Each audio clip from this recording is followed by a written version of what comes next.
Hello and welcome back to Bookish, and welcome back to what is bound to be the rambliest of all Saturday hodgepodges in existence. I'm a little late getting this done. I usually shoot my Saturday hodgepodges on Friday. Today is Saturday, so actually filming day of. I've been a little distracted.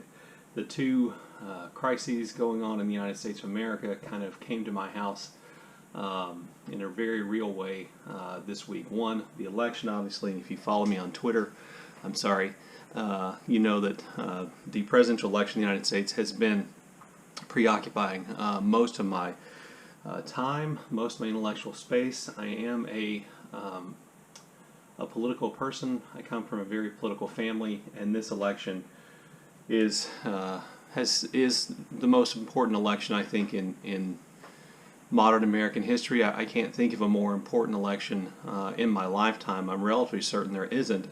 And this is, given the fact that the United States actually elected an African American man president, in 2008. But this one's more important, not because of who is going to be the next president, but because of who isn't.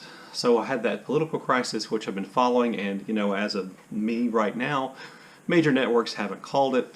President Trump is still claiming that somehow he is in this, and his legal team can challenge hundreds of thousands of votes spread over at least 5 states, and somehow he'll be able to retain power. I saw a funny headline from an Australian newspaper that said something along the effect, one showed a picture of Donald Trump's hand, and it said one tiny hand clinging to everything but reality. And I think that's where we are. So there was that. And then also, as you know, worldwide and here in the United States, the Covid-19 pandemic is kicked into a new, higher, terrifying gear. And in a real way, that seemed like it was going to be something that affected me and my family directly. So to talk about that first, last week, my wife, who is a principal at a school,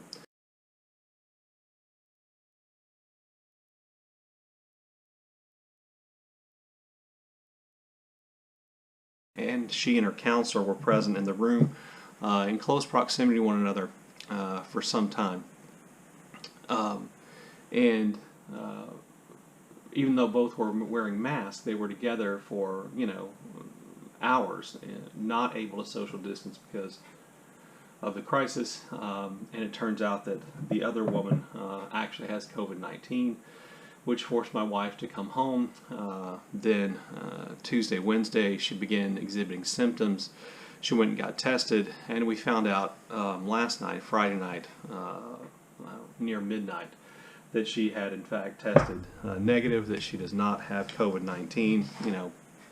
Hope with the actually the test hopefully being correct. She is sick, but it's not COVID-19. So that was a real relief last night, and we'd spent this week kind of living in isolation from one another in our house. Me, my son, my wife, all kind of existing in separate rooms and wearing masks in the house when we had to interact, and only really meeting outside. And it occurred to me when doing all this that my wife had done everything right, and we have tried as hard as we can to do everything right. And that had been ruined. Our safety, the security we tried to create for ourselves, had been ruined because one person went to a birthday party at someone's home where no one wore masks, and someone there was sick, and it gave it to another person, and they gave it to another person who works with my wife, and there was the possibility that they'd given it to her. This is why the decision to wear a mask and to behave responsibly isn't about individual freedom. It's about collective safety, because my wife did everything right. She has worked as hard as she can at her school, despite the fact that it's been forced open by the governor of our state, and everybody is acting like the pandemic isn't real here for some reason. She's done everything she can to keep her school and her students safe and herself safe, and we have done everything we can. And yet the callousness, the lack of care by other people surrounding us, who my wife has to have interaction with, and who the person she had interaction with, brought this potentially into our home, this deadly disease potentially into our home, really through no fault of our own. And that is the thing I wish that more people understood. You may not get sick. You may be healthy enough that if you do take risk and you do contract COVID, that you survive it. But how many people did you pass it to? And how many people did they pass it to? That's the issue. And there's no way around it. There's no magic that's going to make it go away. It's going to have to be human beings and governments made up of human beings taking action to slow it down and to save lives until a vaccine can be made readily available. And we are still months away from that.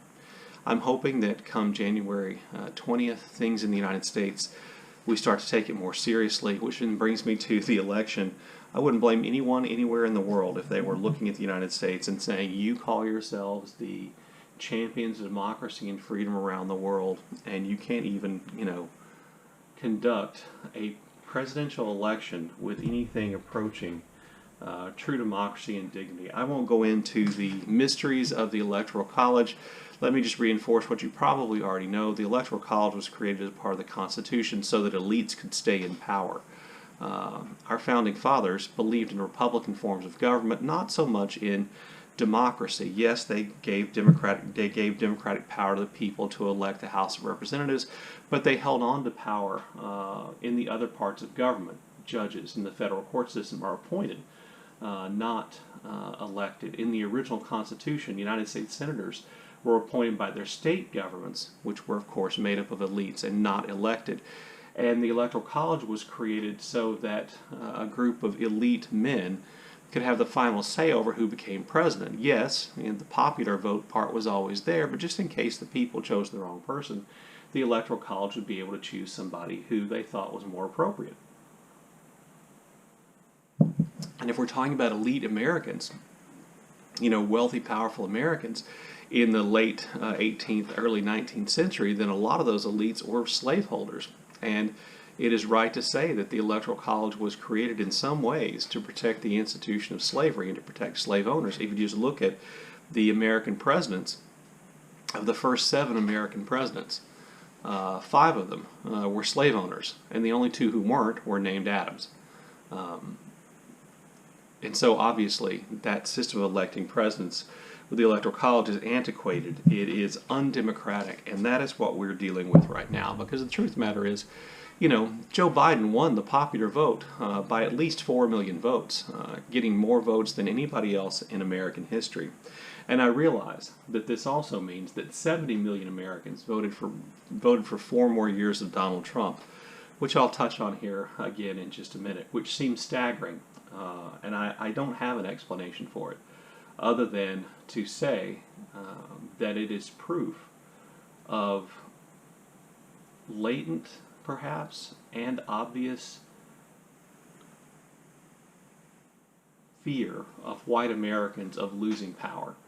That in some way Trump appeals to white Americans' desire to hold on to power, to maintain the system in which they have exercised all the power. And one of the great things about this election, one of the great things about the election of President Obama is that enough people of color, combined with enough decent white Americans, voted and said, that's not who we should be. I'll get into this, who we are and who we're not. But that's what's happened. And the truth of the matter is, one of the staggering things, and I'm not the first person to say this, and I know I've copied this from several people, but the people in the United States who are the true patriots, the people who really believe in the American system and really are fighting for the American system, the ideals that we set for ourselves of equality and rights and freedom, are African Americans. And who in this country has better reason to just call bullshit on everything about the United States of America?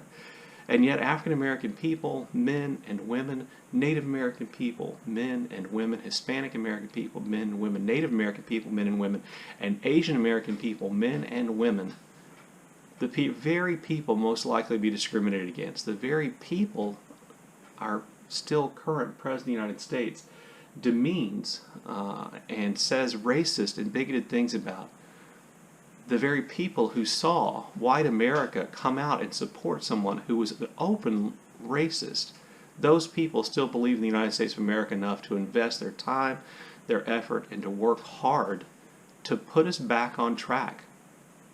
So about that track, you're aware that if you watch my channel that I'm a retired teacher, and what I taught was American history, and what I studied in college was American history. That is my subject, and I will tell you that I love the United States of America. I do. I love it like you love a member of your family. You love the members of your family, warts and all their problems, all their flaws, you still love them. And that's how I feel about the United States of America. But the last 4 years, I have been, in a sense, in that term, living kind of a nightmare with the thought that this thing, this country that I loved, is not committed to doing the right things any longer. I'm not saying that the United States ever did the right things all the time. Of course it didn't. I'm not saying that a lot of the things the United States have done have not been terrible. Of course they have been. But what I believed in, maybe I'm naive, what I believed in is that most of us were committed to progress, that most of us were committed to correcting the flaws baked in at the beginning. Most of us are committed to eliminating the racism which underlies the United States. And again, that may be naive. And that naivete was destroyed by the presidency of Donald Trump, and it is just staggering to me how white people can be so afraid of losing power that they will allow and support someone who warps everything this country claims to stand for, and everything, all the progress that we claim to have made. And they can couch it and say, oh, I like the economic policies, or oh, I like this or that. You cannot support a racist for economic reasons in the United States of America. You cannot support someone who kidnapped thousands of children along the American border because they were brown to terrify their parents and to others into not coming. You cannot condone one thing because of political party ideology, because Trump has warped all of that. He warped everything the Republican Party claimed that it stood for. He's warped everything the United States is supposed to be trying to achieve in terms of progress, and he literally set us back. So for me, this election this week has been kind of a nightmare in which I felt like the future of the nation that I loved hangs in the balance. And as a result, I have not been getting a lot of sleep like a lot of you.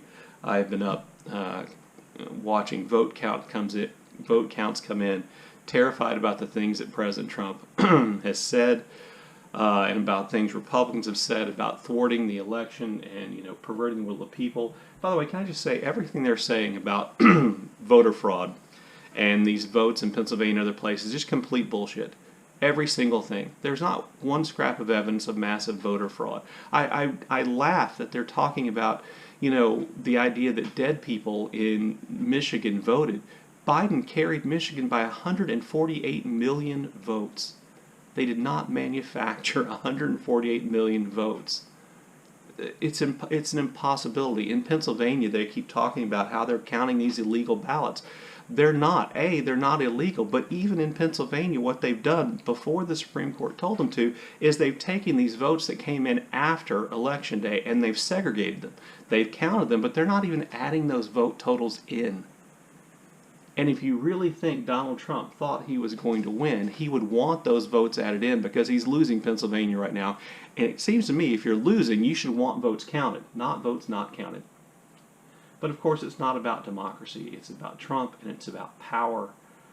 And people like Trump and his supporters in Congress and the American population. And the reason why white people, I think, so many white people came out in support of Trump despite the obvious racism, despite the obvious authoritarianism of the Trump presidency, is because they love power more than they love this country. Trump loves power more than he loves the United States. The Republican Party leadership loves power more than it loves the United States. And apparently, 55% of white people love white power more than they love the United States. So with all this stuff, I just wanted to point out, I've been wearing, I don't know if you can see it, I've been wearing my Statue of Liberty t-shirt for quite some time. Really, I put it on election night for good luck, and I've had it on most of the time till then. I did take it off yesterday because my wife begged me to wear a different shirt. But I put it back on today because, to me, the thing that's the most meaningful symbol of the United States to me is the Statue of Liberty. That the Statue of Liberty represents that thing that we hoped to be, that we aspire to be, or at least one part of that. So, as you're probably aware, the Statue of Liberty on its pedestal, there is a poem that was written by a woman named Emma Lazarus. It was just a competition for this poem. And it's not the greatest poem in the world, but it basically, I think, sums up a lot of the stuff that I feel about the United States, and a lot of the things I think were best about the United States, and one of the things that resonates to me about the hope that we had for the United States. So I'm just going to read it to you. This is the new Colossus by Emma Lazarus. Not like the brazen giant of Greek fame, with conquering limbs astride from land to land. Here at our sea-washed sunset gate shall stand a mighty woman with a torch, whose flame is the imprisoned lightning, and her name Mother of Exiles. From her beacon hand glows worldwide welcome. Her mild eyes command the air-bridged harbor that twin cities frame. Keep ancient lands your storied pomp, cries she, with silent lips. Give me your tired, your poor, your huddled masses yearning to breathe free, the wretched refuse of your teeming shore. Send these, the homeless, tempest-tossed, to me.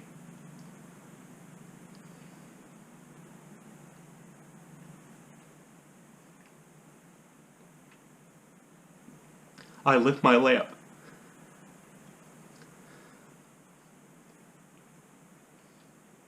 Beside the golden door.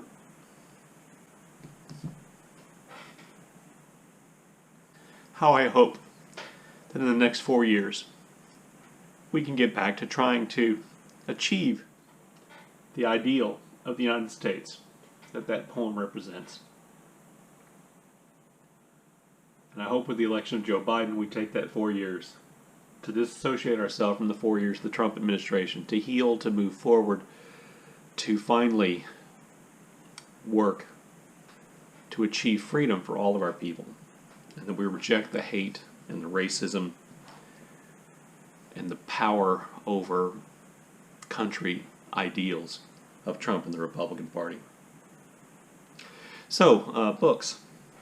This is Nonfiction November, and I intended to read a lot more this week than I did, but as I said, the COVID thing and the thing with the elections kind of distracted me. I have been keeping up with the 2 buddy reads I'm doing.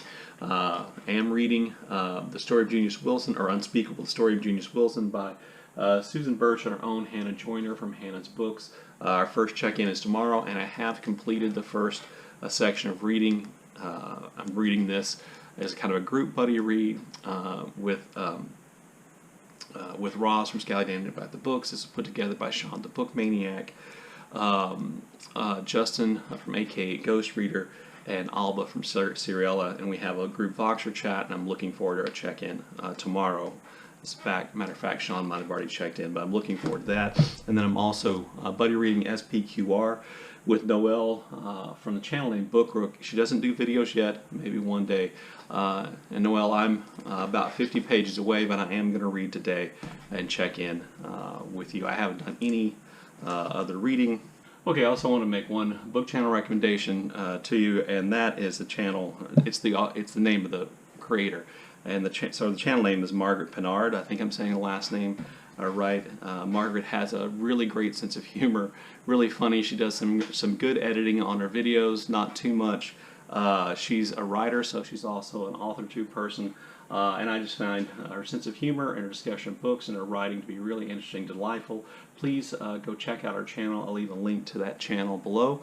I think that's it for today. Sorry for the long ramble and the emotion, but there it is. I look forward to your comments in the comment section below, and as always, thank you for watching.